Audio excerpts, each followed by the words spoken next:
Well, greetings. I am Richard Rhoda, and this interview is part of the Tennessee Board of Regents Oral History Project.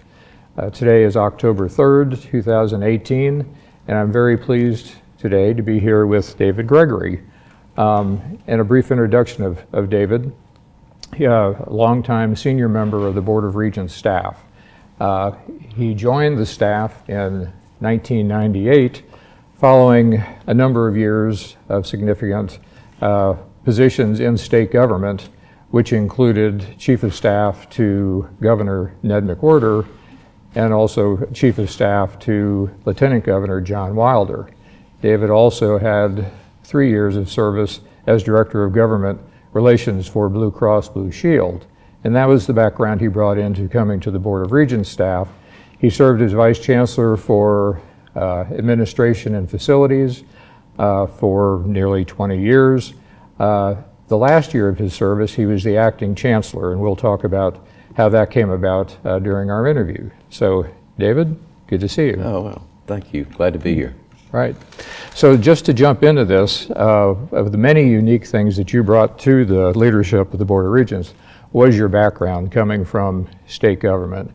And if you could talk about how that, coming from that perspective into higher education, reflect on that. Sure, and just kind of listening to you talk reminds me, I guess I'd have to admit, coming in, I had no depth of knowledge of the operations of the Board of Regents like I gained over a period of time.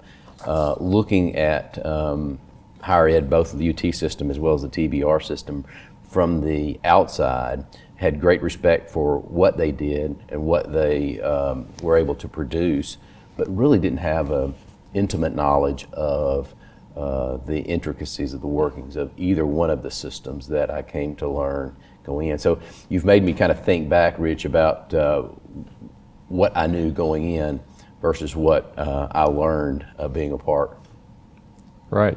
But that perspective from the governor's office, from the legislative office, actually when you came in, let's talk about right before you came to the Board of Regents, it was, I wouldn't say it was unstable, but it was kind of it was a rambunctious time. It was, and there was always discussions around governance structures. And that seemed to dominate a lot of the discussion in and around higher education.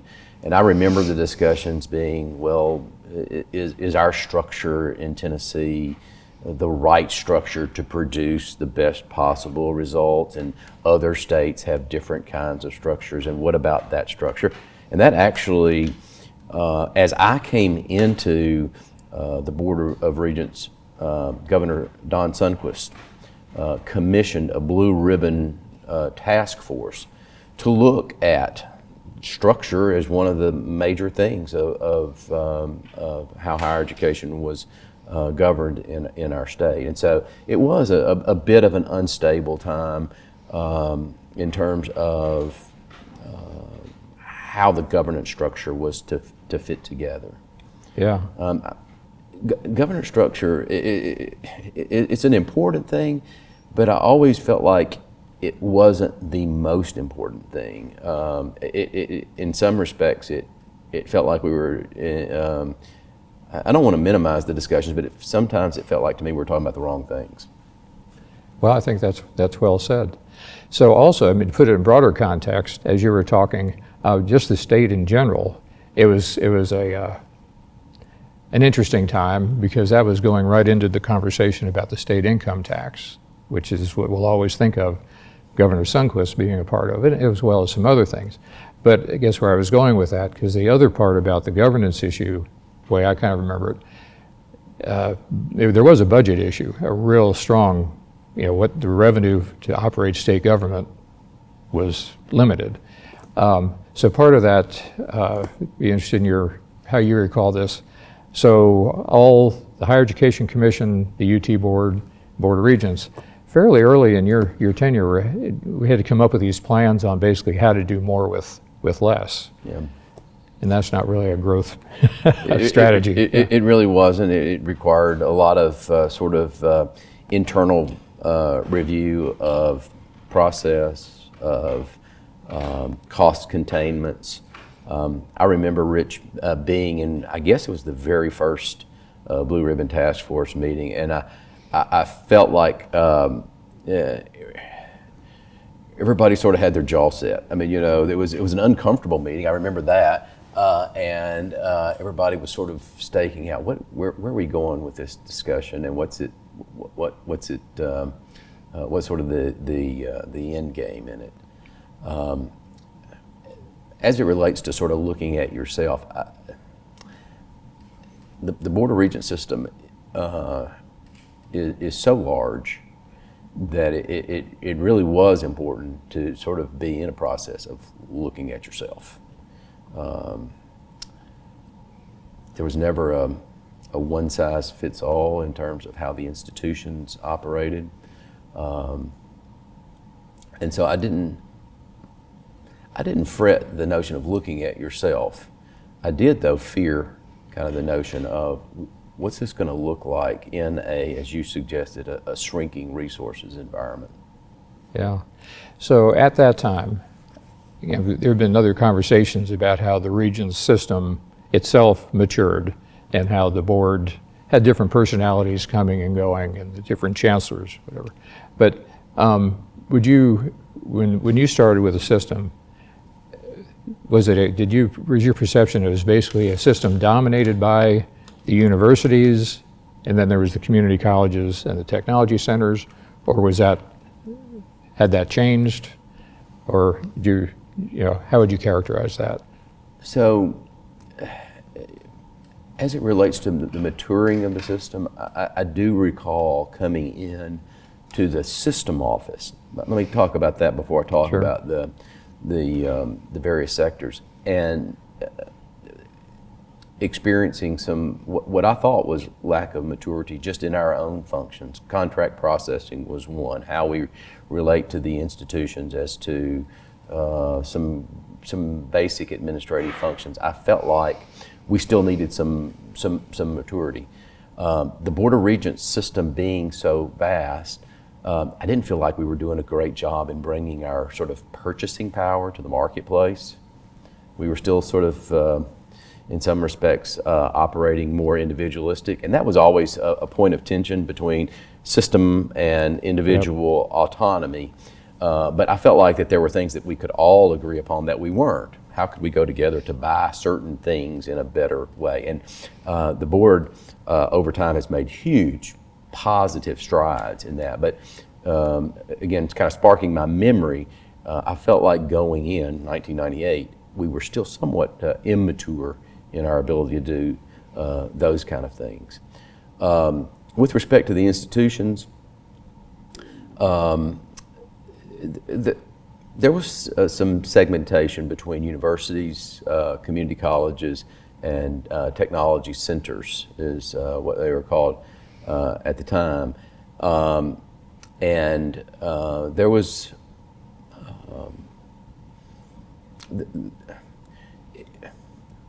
what you think depends upon where you sit. Right. So from the universities, from the community colleges perspective, they were saying, gee, we are really dominated by the universities, and they have more resources than we do. From the universities' perspective, we operate in a one-vote system here, and so there are 13 community colleges and 6 universities, so they can outvote us if they want to on a particular policy. And then the technology centers often felt as if they weren't a part of the discussion because of their mission being substantially different from that of a university. So I would say what you think depends upon where you sit. Right. Well said. Great. So moving ahead real quickly, and unfortunately skipping over some things, but kind of the defining moments in another part of your tenure with the Board of Regents was getting into the lottery scholarship. This is under Governor Bredesen. He was elected the same election with the referendum to approve the lottery, which enabled the scholarship program. But that period, and then really on the far end of that period, was the Complete College Tennessee Act of 2010. So basically 8 years there. And your earlier point about, those who really looked at the structure and trying to figure out maybe that was the real issue and the structure needed to be changed. One thing that struck me, and I appreciate your reaction, the Complete College Tennessee Act, and there was an undercurrent of whether there was going to be a governance change going into that. But not only wasn't there, but the way that act was structured played to the governance structure. Everybody had a responsibility in where they were. Was that kind of your? Yeah, it really did. The lead up to the Hope Scholarship was an interesting one. State Senator Steve Cohen, now Congressman Cohen, was the advocate for the lottery program, and it had failed for a number of years, but each year gained a little bit greater support. And I remember the tipping point. I remember when he was able to get enough support to put the program in. It really did shine a light on two things. One was the affordability to go to college question, and the other thing was the aid question, because Tennessee had historically been a low tuition, low state aid state when you compare us to other states around the country. So what that meant is our tuition was relatively low, but for those who could afford it the least, there was not nearly as much aid for those students as were other students. So when the Hope Lottery program came in, it shined a light back upon affordability, and I think did some incredibly positive things to help with the equation of students being able to afford to go to higher education. The other thing that it did was it brought going to college back into the light of public. Maybe we'll get a chance to talk later on about the Community College Promise program, but it's the same thing. As much as the aid is important, the discussion about going to college was not to be underestimated. With respect to the Complete College Tennessee Act, one of the major things that I think it did, and I hope I'm not jumping ahead. No. It tied higher education funding to what was perceived as the state need. And the state need was to increase degree production amongst our young people and adults in our state. When you compared us to other states, we lacked in degree attainment. Sadly, we even paled in our own southeastern states. So Yep. I think it was an unmistakable need that could tie the need of the state, governors, legislators, whoever they may be, and higher education in a way that we had not been linked before. And what came with that was a shift in how our institutions receive their funding. Prior to the Complete College Act of 2010, the funding was based upon the number of people that were attending your institution. After 2010, your funding was related upon how successful those students were in graduating and getting out the other end. And so it represented a fundamental shift of how we got our money and our focus onto student success. Yeah. Well, that's exactly right. So it was a matter of I always kind of saw this as a coming together of a lot of things, but the public policy as far as the state wanting to have a better educated citizenry, better trained workforce, and then connecting the dots on the things that would make that happen rather than chance. Yeah. And the incentives going in another direction.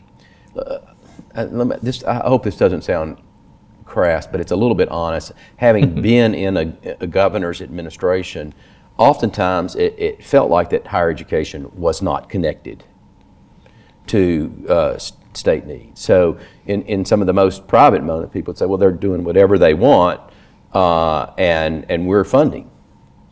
And so the Complete College Act said, okay, look, we can all rally around a point for which we can all agree upon, and that is we still are an undereducated state.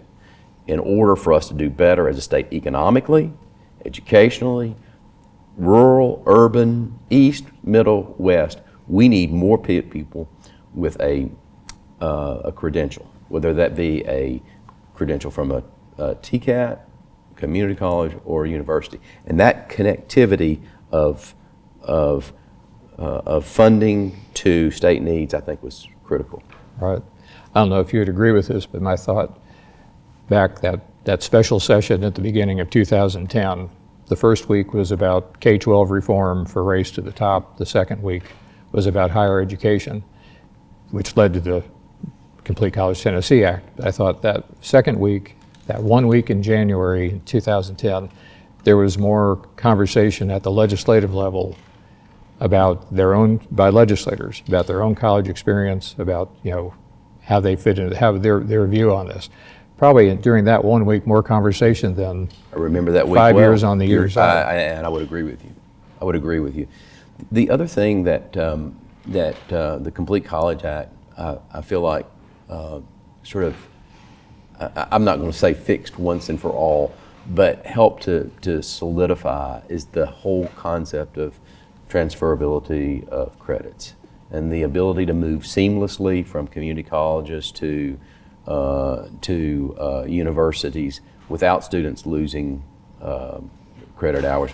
We began to use the phrase quite frequently, time is the enemy. The longer it takes a student to get through higher education, the least likelihood they're ever going to finish. So if students wander around, then they're in jeopardy. The red flag goes up. So the quicker we can get them on a path, keep them on the path, don't let them lose credits, and move them towards graduation, the more successful they're likely to be. So embedded inside the Complete College Act was that sort of transferability of credits, which I think is a valuable tool. And we saw the private institutions in our state come on and accept those transferability agreements as well, which made it much easier for students. Yeah. Well, I think, we have referred to that as landmark legislation by our own standards, but I think nationally it's also regarded that as well. Yeah. So let's move on, and you mentioned the Tennessee Promise, and that the whole next, if you will, a chapter in the saga was Governor Haslam early in his first administration developing, with the help of many, what would become known as the Drive to 55 initiative, with a number of, within that, a number of, whether it's financial aid or other policy issues, but one of which was the Tennessee Promise. There are a few things that are kind of lead up to the Tennessee Promise that I think are smaller trials that became successful, that gave Governor Haslam the notion that this can be successful statewide. I go back to Sullivan County, Kingsport. There was a program called Educate and Grow. And I'm going to characterize this for them, and I think I'm doing it accurately. In the Kingsport area, they were seeing a number of their students go away to college and not come back. And it was a brain drain. They felt like some of their best and brightest were leaving their area because they had to, the jobs weren't there for them and the opportunities weren't there for them. So if you go back and talk to some of the founding fathers in Kingsport who were around when they created this program called Educate and Grow, which was a program that would say, hey, if you would graduate our high school, Dobbins-Bennett, and go directly to our community colleges, we'll pay for it, which is the kind of the precursor of the promise. They weren't thinking necessarily about the good of the community college as much as they were the good of their community. We want these best and brightest students to feel an opportunity to be here, to stay at home, to be a part of our workforce, because we need them. We need them. And it was successful. And so other little opportunities began to crop up. The Ayers Yes. Scholarship down in Parsons, and other small opportunities like that became available across the state. And I think it gave Governor Haslam the assurance that this is a solid idea that maybe we can take to scale. And that became the Tennessee Promise. And I think the Tennessee Promise is going to be a landmark type moment for us. It sets a path for students to be able to start at the community college and complete an education, or to move forward into the university, thanks to the Complete College Tennessee Act with the articulation of credits on a successful trajectory. Right. Well, yeah, it's all kind of fit in. It's one of these things, I don't know if you characterize it this way, but looking in the rearview mirror, you could see how things were lining up. At the time, it didn't necessarily feel that way, but we were marching kind of in a general direction. A couple of other things I'd say about the Promise that may go unnoticed. What doesn't go unnoticed is free community college. That's Right. the cell line. But the notion that you have a required mentor helps students to demystify higher education. And again, if we're kind of going back to this big policy sweep, Rich, of having a need for more students to get a credential, you end up with a lot of students who are first-generation college-going students. And first-generation college-going students often still fear higher education. I don't know how to go. I'm not really sure what a credit even means. I'm not sure what Tuesday, Thursday means. Yeah. I'm not sure how to get to this building that has these acronyms on it. I don't know how to fill out a FAFSA. Yeah, what's a bursar? Yeah. And so all of that seems to be this big sort of mysterious circle for them. Having someone help you demystify that, or having someone who can give you the assurance that if you have a question, I can help you answer it, is a huge sort of hidden piece of the Tennessee Promise that I think is very helpful in helping the students to be successful. On the other end, the receiving institution are now really focused on knowing those students. Yep. Knowing they're coming, knowing what their deficiencies are, helping them with default scheduling, those kind of things that we know that when, early warning signs when they're getting off track. So those kind of things that will help us to be able to help that student to be successful. Yeah, well said. Very good. So now let me jump to what is the current chapter in the evolution of not just the Board of Regents, but Tennessee Higher Education. And that is the Focus Act, which is just 2 years now, Focus Act of 2016. And where you are a pivotal character in that, you became acting Chancellor of the Board of Regents right as that bill was taking shape, had been enacted. Your predecessor, John Morgan, stepped down as Chancellor as that bill was being discussed and introduced. You had already, and you would never tell anybody this, but I remember you had already announced your plans to retire about that time. And being the good public steward that you are, and later agreed to stay on for an additional year, for which we're all very, very thankful. But not everybody would do that, David, so just want to mention that. So you were the acting chancellor then, and if you would describe how it fell upon you and how you worked that through. Yeah, so part of my role was to see through the implementation, at least the beginning implementation of the Focus Act. And this goes back to our governance discussion, and it was the notion that the universities could flourish even more if they were given greater autonomy. And so a lot of my role, Rich, was to ensure that could happen in an orderly fashion. And one of the things that is critical in doing this is to make sure that we don't erode some of the good work that had been done around the transferability of credits, because I think the more we can create this path for the students, that they can see a clear path from the beginning to the end, the more likely they are going to be successful. So part of my issue is let's make sure that we don't erode in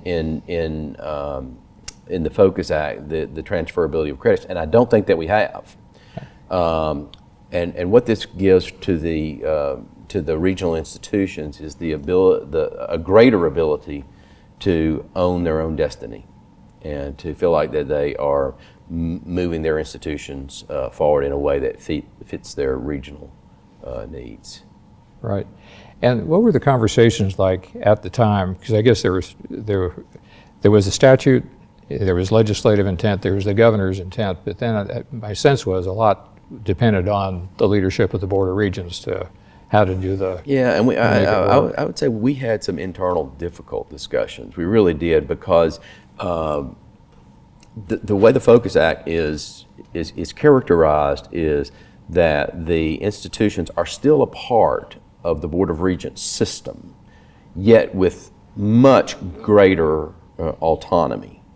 So trying to figure out how that actually looked in practice, we had some difficult discussions inside. In other words, we have a history of shared governance and academic officers meeting together and business officers meeting. Would that continue on?